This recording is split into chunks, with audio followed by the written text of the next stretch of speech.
México tiene a la aerolínea más puntual del mundo. Por segundo año consecutivo, Aeroméxico encabeza el ranking global de puntualidad elaborado por Cirium, la firma internacional que analiza la industria aérea.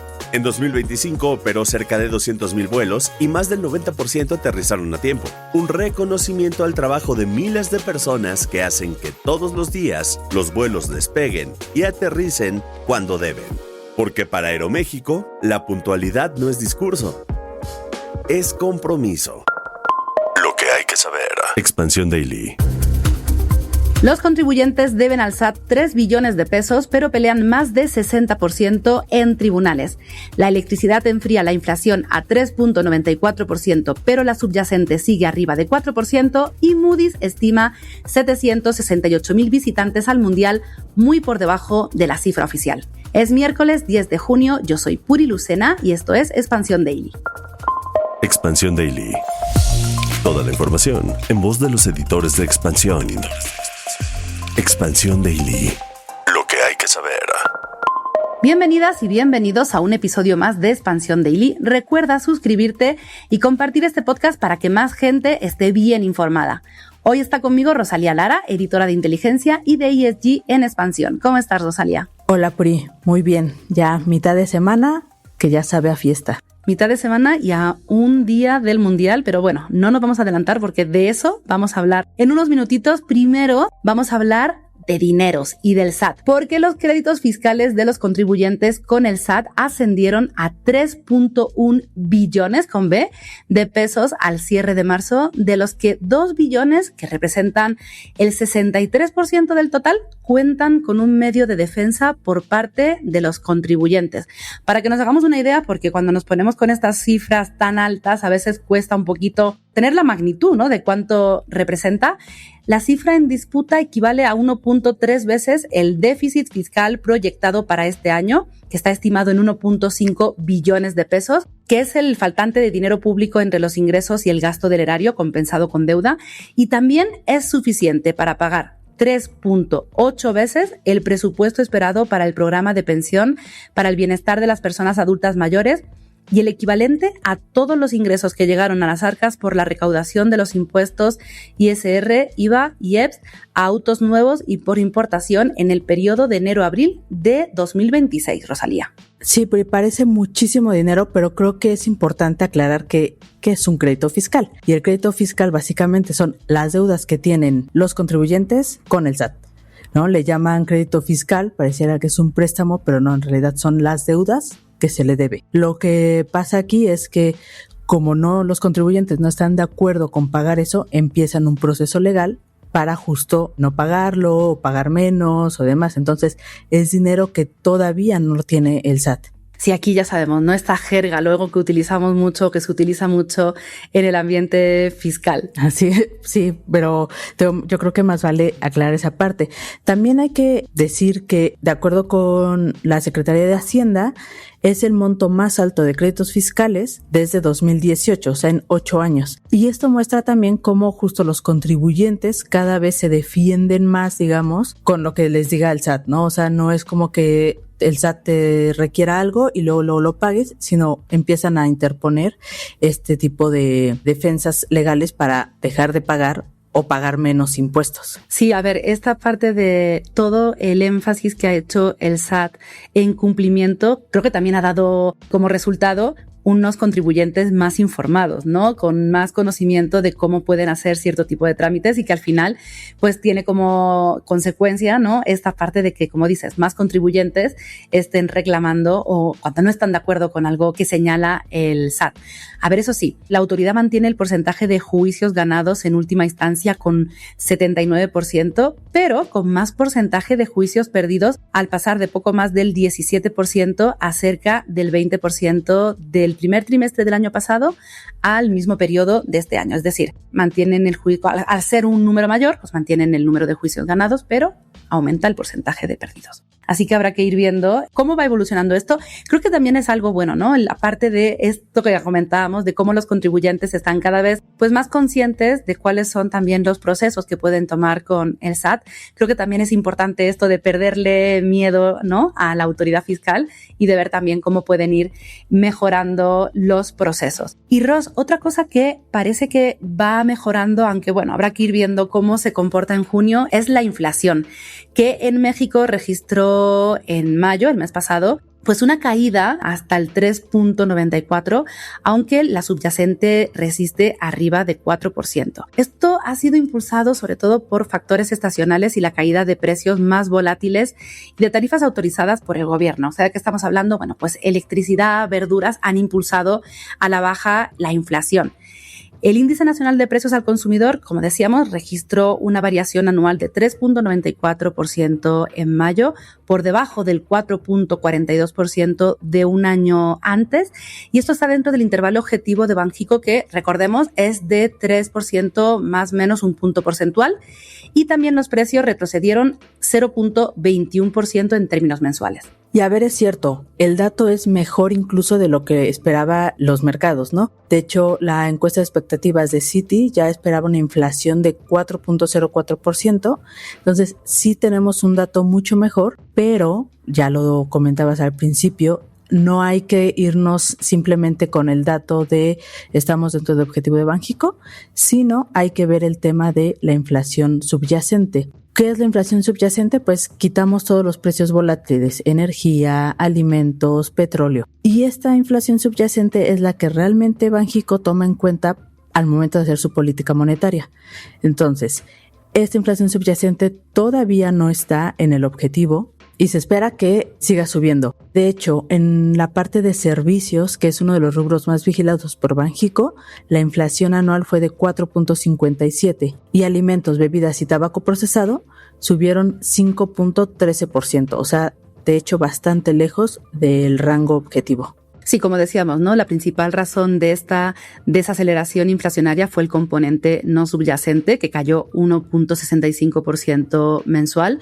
Como decíamos, gracias a menores precios de energéticos y tarifas autorizadas por el gobierno, pues las tarifas eléctricas disminuyeron por la entrada en vigor de los subsidios de temporada cálida en 11 ciudades del país, pero el gas doméstico LP, el pollo, la papa, la tortilla de maíz y los servicios de restaurantes, fondas y taquerías siguen al alza. Y justo ya también, como estábamos comentando, el que 4% en la inflación subyacente se mantenga puede sugerir pues que justo Banxico todavía siga con esta cautela con la que lo ha caracterizado durante los últimos meses. Y se espera que por el Mundial pues justo también haya presiones inflacionarias, aunque sean temporales, sobre todo en los servicios vinculados a turismo, hospedaje, restaurantes, transporte y temas de entretenimiento. Ay, el mundial. Fíjate, Rosalía, el mundial que venimos hablando tantísimas semanas y que ya ahora sí estamos a horas, ya está aquí, del que hay tantísimas expectativas, bueno, pues ya estamos rebajando algunas porque de acuerdo con un análisis de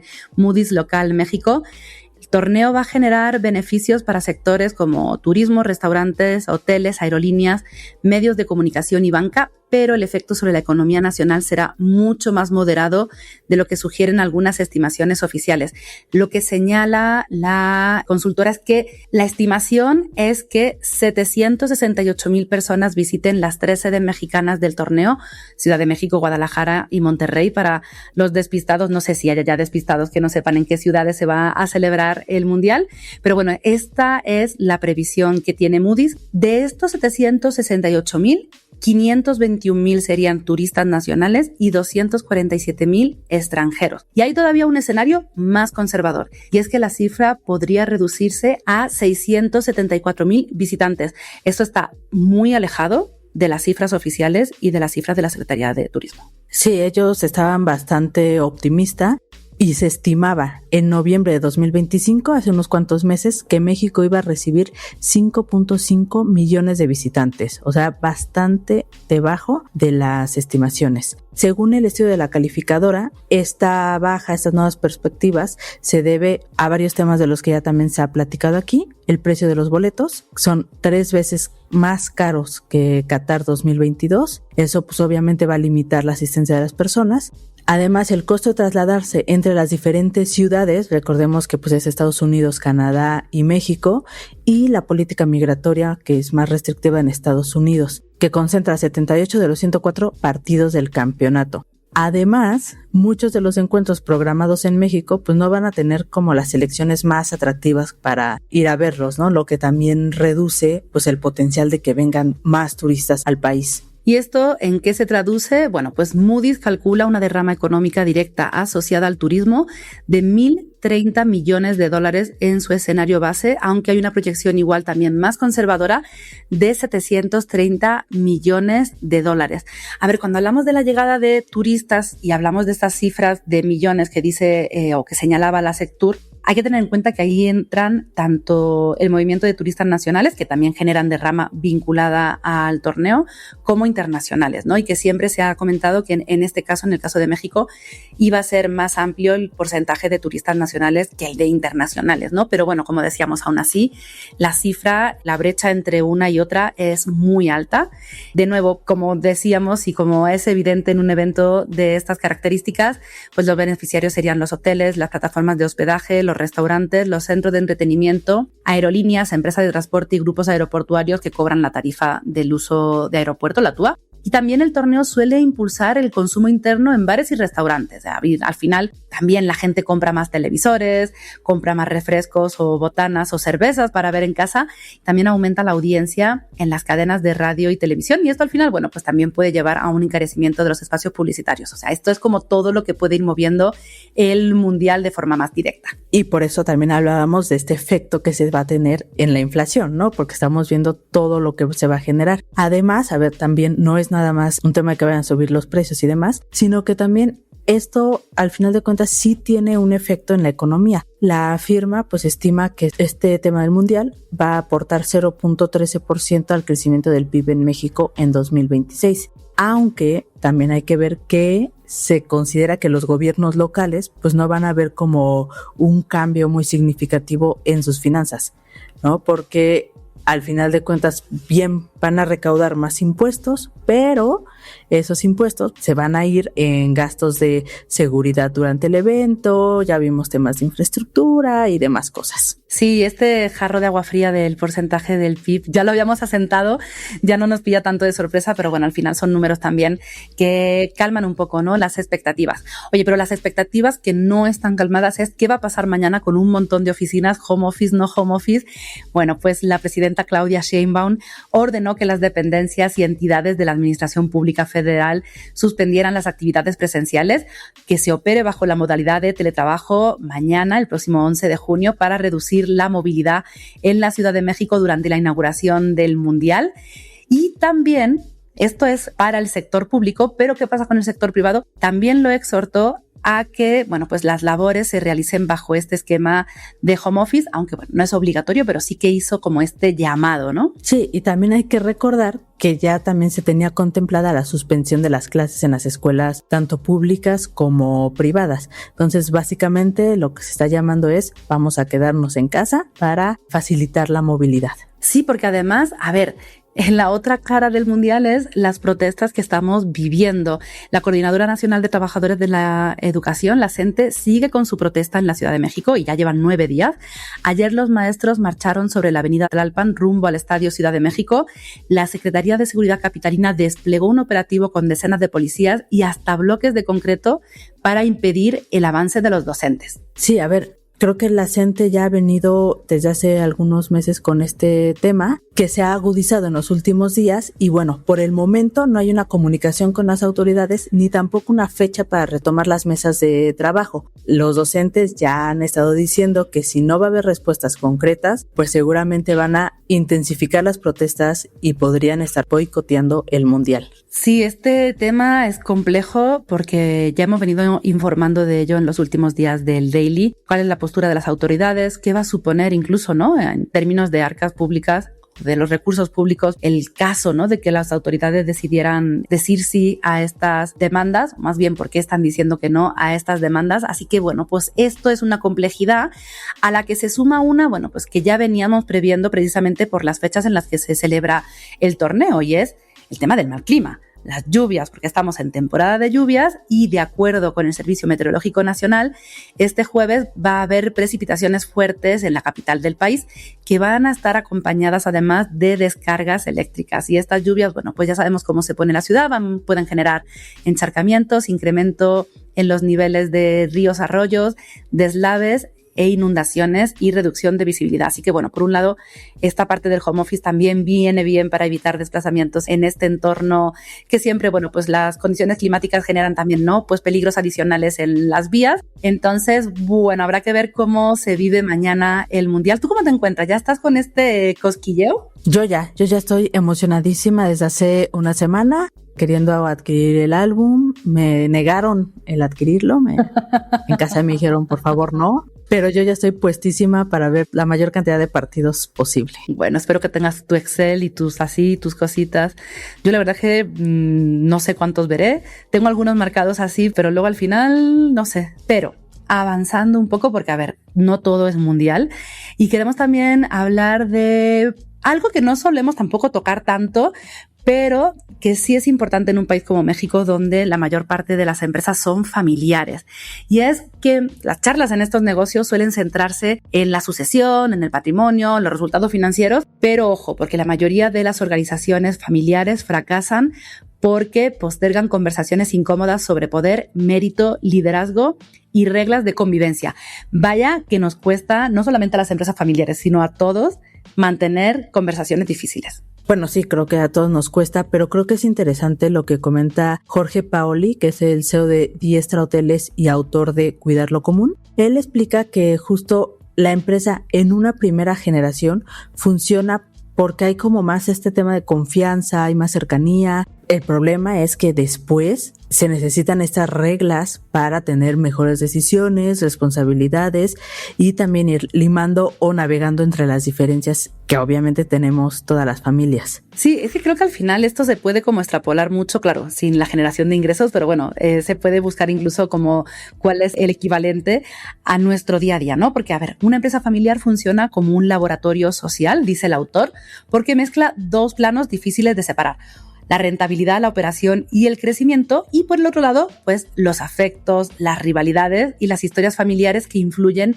en cada decisión. Y esta es la combinación que explica por qué los conflictos tienden a ser más complejos que en otro tipo de organizaciones, porque claro, allí está en juego relaciones entre padres, entre hijos, entre hijas, hermanas, o sea, un cúmulo además de relaciones afectivas que no se ven, ¿no?, en empresas que no son familiares. Yo creo que este tema es bastante interesante porque, a ver, en México, según el IPADE, las empresas familiares son cerca del 90% de las unidades económicas del país, o sea, la gran mayoría. Estas empresas generan alrededor del 67% del empleo y además aportan cerca del 80% del PIB nacional. Pero el gran problema es el relevo generacional. Solamente entre 3 y 5% logran llegar a la cuarta generación. Sí, a ver, Paoli identificó 3 elementos que aparecen con frecuencia en las empresas que logran mantenerse en el largo plazo, que son la meritocracia, es decir, la capacidad de asignar responsabilidades con base en la preparación y en los resultados, no en los parentescos; la gobernanza o las reglas claras para tomar decisiones y resolver las diferencias; y el liderazgo caracterizado por la humildad, el autocontrol y la disposición a servir antes que acumular poder. Así que bueno, esto en cuanto a empresas familiares, pero ahora vamos a tener nuestros 2 segundos también un poco de el consejo del Daily, y es: esto que pasa en las empresas familiares también viene bien pensarlo sobre nosotros mismos. ¿Por qué no estamos pudiendo afrontar conversaciones difíciles y cuáles pueden ser o cuál puede ser el impacto que puede tener en nuestra vida? Somos el CEO, ¿no? Dicen, somos el CEO de nuestras propias vidas. Bueno, pues todo esto también, ¿qué puede tener en tu día a día? Ros, vamos cerrando con alguna noticia también que podemos llevar a nuestro día a día. Aunque a veces parezca, no todo está perdido. Expansión Daily.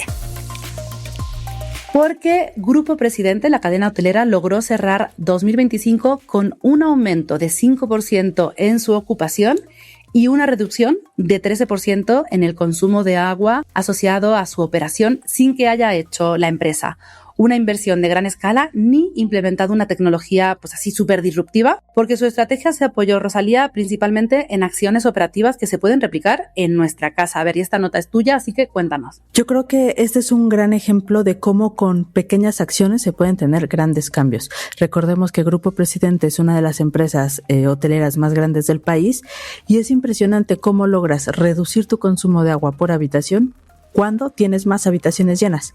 ¿Qué es lo que hizo Grupo Presidente y qué pueden hacer en casa? Revisar fugas. O sea, tal cual es revisar que el grifo cierre bien y si no cierra bien, lo cambias. Empezar a monitorear. ¿Cómo monitoreas? Pues con tu recibo de agua. Hay unas cositas que se llaman reductores de flujo. Básicamente lo que hacen es como airear, o sea, le echan aire al agua para que salga como con más potencia, pero en realidad no estás gastando más agua. O sea, son pequeñas cosas que en casa las puedes hacer y que de verdad eso va a cambiar la diferencia entre gastar una cubeta de agua cada vez que vas al baño o gastar nada más, no sé, un par de litros. Sí, por ejemplo, a ver, la empresa lo que dice es que con estos cambios que ha realizado, operan con un máximo de 8 litros por minuto, mientras que los lavamanos avanzan hacia un consumo igual o menor a 5 litros por minuto, justamente a través de los aireadores. Pero la sensación que tienen los huéspedes, al final, no es de están usando menos agua, sino que la experiencia se mantiene, solamente cambia el consumo. Sí, claro. Y a ver, el tema es cómo no necesitas como obsesionarte o clavarte demasiado. Como decía, son pequeñas acciones que pueden tener un cambio. Y a ver, es importante ver el ejemplo de las grandes empresas. Yo creo que desde estos ejemplos puedes ver cómo sí se puede. Otra de las cosas que está haciendo también esta empresa es empezar a medir cuánto está emitiendo de dióxido de carbono. Es algo que pareciera muy complicado, pero que muchas empresas, sin importar su tamaño, ya lo están haciendo. Y es importante también para ver cómo podemos ir contaminando menos. No es necesario dejar de disfrutar un hotel o disfrutar un destino, dejar de hacer turismo, pero sí se puede hacer de manera más sustentable y sostenible. Sí, por ejemplo, en los destinos con alta presión hídrica, como Cozumel y en otras zonas costeras, algunas propiedades cuentan con sistemas de ósmosis inversa que transforma el agua del mar o el agua salobre en apta para la operación, reduciendo así la dependencia de las fuentes convencionales de agua dulce, ¿no? Entonces, bueno, pues al final nos hemos puesto muy filosóficas en este daily, aquí muy aconsejadoras de cómo ir solucionando algunos problemas del día a día. Pero bueno, lo que queríamos también un poco trasladar es cómo algunas pequeñas acciones tienen grandes resultados, en este caso resultados positivos para la empresa, pero bueno, que también podemos ir aplicando en nuestro día a día. Y con esto, Rosalía, con este pequeño consejo para nuestra audiencia, nos vamos a ir despidiendo. Sí, es Puri, porque ya estamos a nada. Ya hablamos mucho de mundial, pero si la mayoría de las personas están tan emocionadas como yo, ya estamos contando las horas. Bueno, todavía falta un día por delante en el que tenemos que seguir haciendo cosas más allá del tema del mundial. Pero bueno, recuerden, escuchas, que toda la información sobre estos y otros temas están disponibles en expansión.mx y que leemos sus comentarios en las redes sociales de Expansión, @expansiónmx. Nos escuchamos mañana, ahora sí, el día clave de la inauguración del mundial. Hasta mañana. Expansión Daily. Lo que hay que saber de lunes a viernes a las 6 de la mañana. Expansión Daily, un podcast de Expansión. Este episodio llega a ti gracias a rss.com, el podcasting hecho simple.